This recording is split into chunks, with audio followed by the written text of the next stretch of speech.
1999-ի ընտրություններից 27 օր առաջ նախագահ Ռոբերտ Քոչարյանը հանդիպում է լրատվամիջոցների հետ եւ բաց տեքստով ասում, որ ընտրություններին թաղային հեղինակությունների եւ մականունավորների միջամտությունից ինքն ամենևին վատ չի զգում։ Գիտեք, եթե մարդ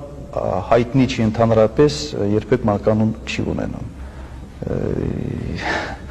Եթե մարդ ինչ-որ բանով հայտնի է, անպայման Հայաստանում ունի ինչ-որ մականուն։ Այս հանդիպման թեմա է դառնում նաև 1 կիլոգրամ բրինձով ընտրողի ձայնը գնելը։ Այստեղ էլ նախագահն անակնկալից չի գալիս։ Երկրի իրավիճակը սա է, ասում է նա։ Մենք չենք կարող փոխել մեր երկիրը այսօր։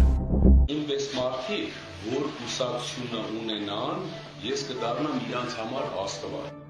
Դե խիստ չասեց, ասես որ խելոք պայ,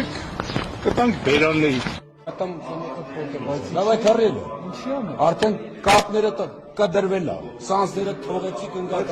Չգիտեք ես որ ինչ պետք է անեմ։ Ոտ բաժեմ, ծեծեմ։ Գողականից հետո առաջանում է գող հասկացողություն, արդեն օրենքով գող։ Իսկ ինչի են նախընտրում այդ մարդկանց։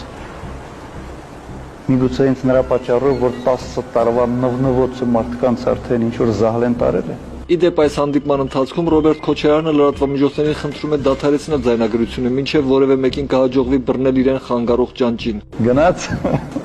այսպես է լինում, գիտեք, մեկ կարևոր գործերում այսպես մի ճանճ մտնում ամեն ինչ փշած։